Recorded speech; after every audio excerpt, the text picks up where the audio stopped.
Chapter 15 is about writing research papers. And really, even though it talks about research, you could probably use these strategies for any paper you have to write. First off, here are the objectives you should master by the end of this chapter. Let's talk about the steps to writing a research paper, or any paper for that matter. The first thing you have to do is narrow your topic. You need to know what your paper is supposed to be about.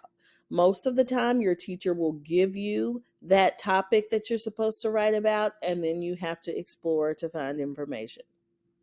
Step 2, you want to determine your point of view. So, what is your intent in writing? How can you capture the reader's attention so that you are able to provide them with the best information? Step 3, you want to determine your argument. Like, what are you trying to prove? What is your thesis going to be? You always have to have a thesis that drives the rest of your paper. And then step 4, you want to use this winning model. That means when you're writing a research paper or any paper, you should kind of structure it in a way where your introduction is about 10% of the paper. Then you have some background information that's about 15% of your paper. The body paragraph, that's where the bulk of the information is 50%. You can give a rebuttal in a research or an argumentative paper, that's about 15%. And then your conclusion is 10%. Sometimes professors will give you the actual structure as well, and you just have to follow that. If you're writing a paper that's not for research, you may not have background, or that background may be a part of your introduction. You may not have a rebuttal. And if that's the case, you just shift your values. So then maybe your introduction becomes 20%, your body becomes 60%, and your conclusion is then also 20%. Either way, you want to always make sure that your paper is balanced.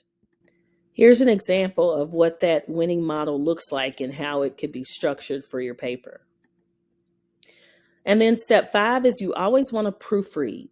That means you need to read over your paper out loud, have somebody else read it, and go over it more than once to make sure that there are no grammatical errors, to make sure the content is there. I always tell students you need to read it once from top to bottom. That is called revising. That's where you make sure the information you want is there. Take out things if you don't need them. Then read it again from bottom to top. Start with that last sentence, read it out of order, make sure there's no grammatical, spelling, punctuation, errors, and then read the sentence before that until you get all the way to the top of the paper. Here are some key tips for writing. If you're doing research, you always want to have more sources than you need. That way, you don't have to go back later and look for information if some of the sources weren't quite relevant. You want to write your paper in a format like APA or MLA. You want to avoid plagiarizing or copying somebody else's work. You don't want to be sexist in your writing and make gender statements. You can use index cards or note cards if that is helpful to you. Build the paper smartly using that winning model we just talked about. Always start with a good, powerful thesis statement and end with a powerful conclusion. You want to start to grab their attention and you want to end and make them think. Sometimes if you struggle to get started on your paper, it's important to write your introduction after you've completed the paper. Like, just start writing and go back and make changes later. Lastly, let's discuss some 8 musts for good writing. Your writing must command the reader's attention.